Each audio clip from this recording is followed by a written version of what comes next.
Good evening friends, আজ আমি তোমাদের সাথে এমন একটা হেয়ার মাস্ক শেয়ার করব যেটা কি বাড়িতেই তোমরা বানিয়ে 5 মিনিটের মধ্যে লাগিয়ে তোমাদের চুলকে খুব সুন্দর সিল্কি অ্যান্ড শাইনি বানাতে পারো। বিশেষ করে আমি এটা প্রায় লাগাচ্ছি, এখন আমার চুল অনেকটা সিল্কি অ্যান্ড স্মুথ হয়ে গেছে।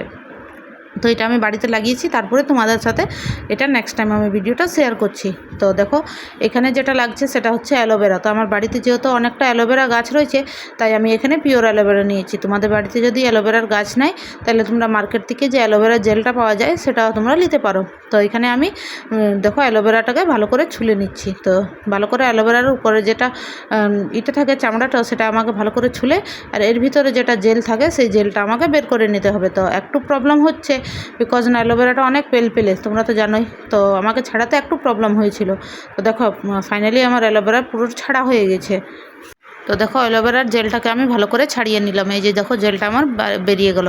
তো এরপর একটা আমি পাত্রতে এটা রেখে দিলাম আর একটু জল দিয়ে ভিজিয়ে নিলাম। তারপরে হচ্ছে আমি এখানে একটু দই নিয়ে নিলাম। যেহেতু আমার হেয়ারের লেন্থ একটু ছোট আছে, তাই একটু কম দই নিয়েছি। যদি তোমাদের হেয়ারের লেন্থ বড়ো থাকে তাহলে একটু বেশি দই নেবে। তো এখন অবশ্যই আমার চুল বড়ো হয়ে গেছে। যখন আমি এই ভিডিওটা করেছি তখন এটা আমার হেয়ারটা অনেকটা ছোট ছিল। যাই হোক, তো দেখো একটা মিক্সির জারে আমি অ্যালোভেরাটা দিয়ে দিলাম, আর এখানে রয়েছে দই। তো প্রায় 3 চামচের মতন দই রয়েছে, আমি দইটাকেও মিক্সির জারে দিয়ে দিলাম। তো দেখো আমি দুটোকেই মিক্সির জারে দিয়ে দিলাম, অ্যালোভেরা জেল এবং দই দিয়ে নিয়ে আমি মিক্সিটাকে ভালো একটা স্মুথ ব্যাটার তৈরি করে নেব। তো প্রায় আমি 2 মিনিটের মতন এটাকে তো দেখো এটা আমার পুরো একদম স্মুথ, একদম হেয়ার মাস্কের মতন হয়ে গেছে। তো বাইরে থেকে কিনতে হবে না, বাড়িতেই দুটো উপকরণ দিয়ে একদম আসানে তোমরা এই হেয়ার মাস্কটা বানাতে পারো।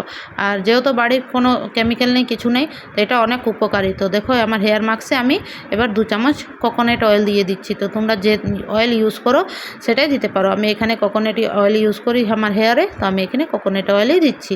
তো অয়েল দেওয়ার পর আমি এটাকে ভালো করে 2 থেকে 3 মিনিট মতন ভালো করে মিক্স করে নিলাম। যেহেতু এটাতে মিক্সিং প্রসেসটা একটু আছে, তো এই 5 মিনিটের মধ্যে তোমরা এই হেয়ার মাস্কটা লাগিয়ে তোমাদের বাড়িতে খুব সুন্দর অ্যান্ড সিল্কি চুল বানাতে পারো। পার্লারে তোমাদেরকে গিয়ে ঘন্টায় ঘন্টায় ওয়েট করতে হবে না। আর আমার হেয়ারের অবস্থা দেখো কীরকম, একদম ড্রাই হয়ে আছে আর পুরো কীরকম হয়ে গেছে হেয়ার। তো হেয়ারের লেন্থটা অবশ্যই অনেকটা ছোট।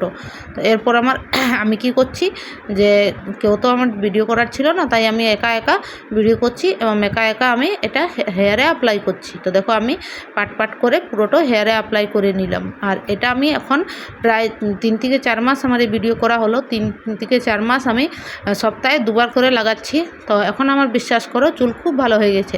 তোমরা যদি কমেন্ট করো তাহলে আমি আমার এখনের হেয়ারে ভিডিও বানাই তোমাদের সাথে অবশ্যই শেয়ার করব। তো দেখো এটা আমার পুরো হেয়ারে অ্যাপ্লাই করা হয়ে গেল। এরপর হচ্ছে আমি একে অ্যাপ্লাই করে নিয়ে 2 থেকে 3 ঘন্টা ছেড়ে দিলাম। তারপরে 2 থেকে 3 ঘন্টার পর আমি শ্যাম্পু দিয়ে হেয়ারকে ওয়াশ করব। তো শ্যাম্পু আমি ডাইরেক্ট আমার মাথায় লাগাই না, আমি শ্যাম্পু নিয়ে এলি একটা পাত্রতে আগে আমি একটু শ্যাম্পু নিয়ে নিলাম।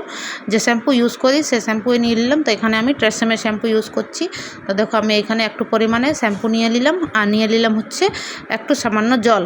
আর জল নেওয়ার পর আমি ভালো করে শ্যাম্পুটাকে মিক্স করে নিলাম। দেখো এখানে আমি একটু জল নিয়ে নিলাম। এরপর হচ্ছে আমি শ্যাম্পু আর জলটাকে ভালো করে মিক্স করে নিলাম। যেহেতু ডাইরেক্ট শ্যাম্পু কোনো দিন স্ক্যাল্পে অ্যাপ্লাই করতে নিই, তাই আমি এই প্রসেসেই বরাবর অ্যাপ্লাই করি।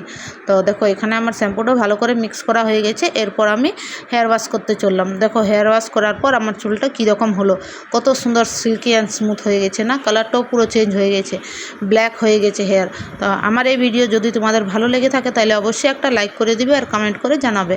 চলো টাটা, দেখা হচ্ছে আবার একটা ভিডিওর মাধ্যমে। তাদেরকে ভালো থেকো এবং সুস্থ থেকো। Bye bye.